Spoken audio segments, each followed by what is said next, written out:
Alhamdulillah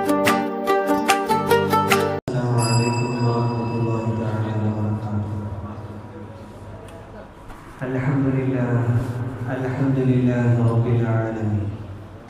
Alhamdulillah alladhi qaffaha man sha'a min ibadihi fid din wa afhamahum ahkam syari'atihi al-mubin wa ashhadu an la ilaha illallah wa ashhadu anna Muhammadan 'abduhu wa rasuluhu. Al-qailu man yuridillahu bihi khairan yufaqihuhu fid din. Sallallahu alaihi wa ala alihi wa sahbihi ajma'in. ബഹുമാനപ്പെട്ട ഉസ്താദ്, പ്രിയപ്പെട്ട സ്നേഹം നിറഞ്ഞ മുതഅല്ലിം സുഹൃത്തുക്കളെ, അല്ലാഹു സുബ്ഹാനഹു വ തആല നമ്മുടെ ഒരുമിച്ച് കൂടലിനെ സ്വീകരിക്കുമാറാകട്ടെ. നമ്മൾ ഇവിടെ ഒരുമിച്ച് കൂടിയതുപോലെ നാളെ അവന്റെ ജന്നാത്തുൽ ഫിർദൗസിൽ അല്ലാഹു നമ്മെ ഏവരെയും ഒരുമിച്ച് കൊണ്ടുമാറാകട്ടെ.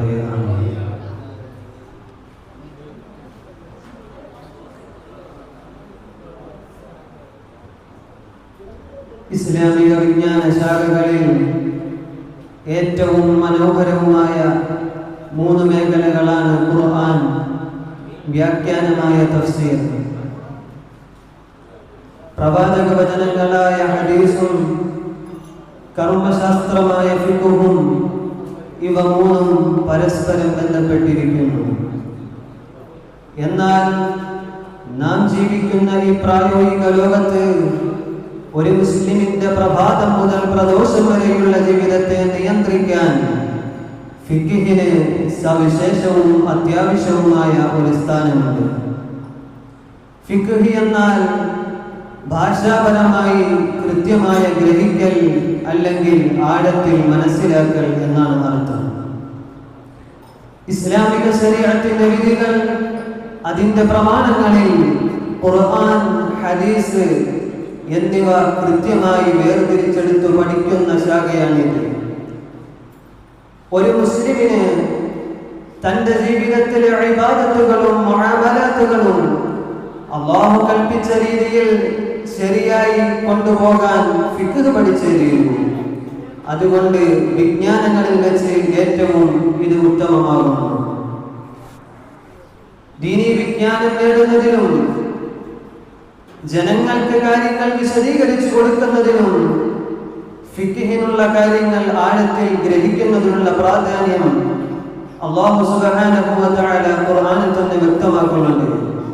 വമാ കാനൽ മുഅ്മിനൂന ലിയൻഫിറൂ കാഫ ഫലൗലാ നഫറ മിൻ കുല്ലി ഫിർഖത്തിൻ മിൻഹും ത്വായിഫത്തുൻ ലിയതഫഖഹൂ ഫിദ്ദീൻ വലിയുൻദിറൂ ഖൗമഹും ഇദാ റജഊ ഇലൈഹിം ലഅല്ലഹും യഹ്ദറൂൻ.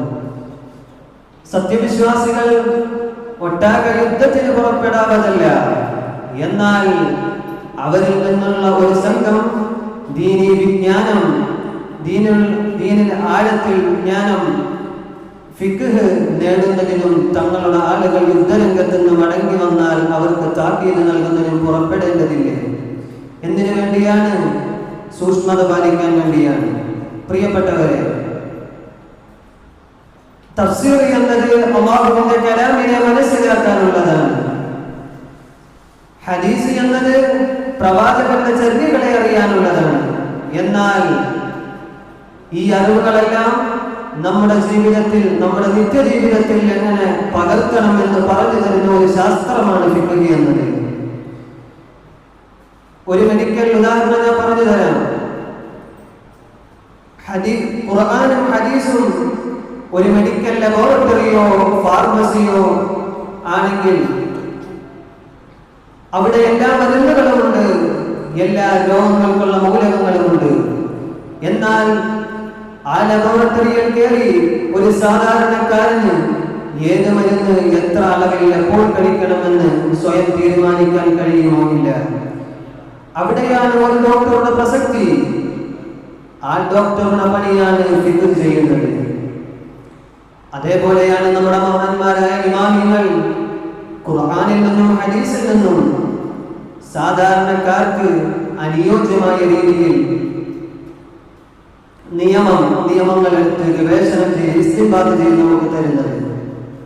ഇമാം അബൂ ഹനീഫ റഹ്മത്തുള്ളാഹി അലൈഹി ഇമാം ഷാഫിഈ റഹ്മത്തുള്ളാഹി അലൈഹി, ഇമാം മാലിക് റഹ്മത്തുള്ളാഹി അലൈഹി, ഇമാം അഹ്മദ് ബിൻ ഹംബൽ റഹ്മത്തുള്ളാഹി അലൈഹി തുടങ്ങിയ മഹാന്മാരായ ഫുഖഹാക്കളില്ലായിരുന്നുവെങ്കിൽ നമ്മുടെ അവസ്ഥ എന്താകുമായിരുന്നു? സുഹൃത്തുക്കളെ, ഖുർആനും ഹദീസും കേവലം ഒരു അറിവിലൂടെയോ അല്ലെങ്കിൽ ഒരു വായനയിലൂടെ നിലനിൽക്കുമ്പോൾ ഫിഖ് അതിനെ പ്രവൃത്തിപഥത്തിൽ എത്തിക്കുന്നു. അതുകൊണ്ടാണ് വിജ്ഞാനങ്ങളിൽ വെച്ച് ഏറ്റവും ഫിഖിന് പ്രായോഗിക തലത്തിൽ വലിയ മുൻഗണന വരുന്നത്.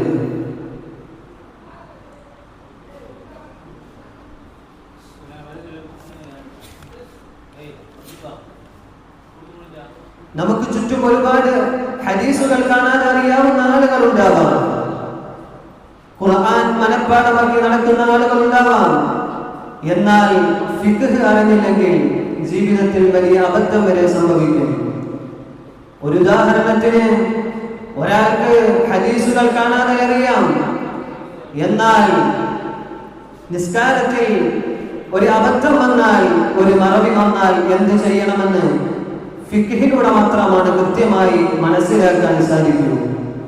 സഹവിന്റെ സുജൂദ് എപ്പോൾ ചെയ്യണം, എങ്ങനെ ചെയ്യണമെന്ന് കൃത്യമായ നിയമം ഫിഖാണ് പഠിപ്പിക്കുന്നത്. അതേപോലെ മറ്റൊരു ഉദാഹരണം, കച്ചവടം, കുടുംബജീവിതം, വിവാഹം, അനന്തരാവകാശം തുടങ്ങിയ ജീവിതത്തിലെ എല്ലാ നൂലാമാലകളും, ജീവിതത്തിലെ പൊതുവായ ഹദീസുകളും തത്വങ്ങൾ മാത്രം പോരാ, അവിടെ നിയമസംഹിത വേണം. ഏതാണ് ഹലാല്, ഏതാണ് ഹറാമ്, ഏതാണ് ശരി, ഏതാണ് തെറ്റ് എന്നീ വേർതിരിച്ചു തരുന്നത് ഫിഖാണ്. അതുകൊണ്ട് ഫിഖ് പഠനമാണ് ഏറ്റവും ഉത്തമം. ഒരു ഹദീസിൽ കാണാം, ഫഖീഹുൻ വാഹിദുൻ അശദ്ദു അല ശൈത്വാനി മിൻ അൽഫി ആബിദിൻ.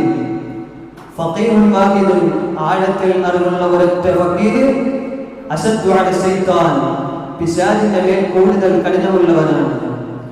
മിൻ അൽഫി ആബിദിൻ, 1000 സാധാരണക്കാരായ ആരാധന നടത്തുന്നവരേക്കാൾ. പ്രിയപ്പെട്ടവരെ, ഇവിടെ ഫിഖിന്റെ പ്രാധാന്യം എത്രത്തോളമാണെന്ന് നോക്കൂ.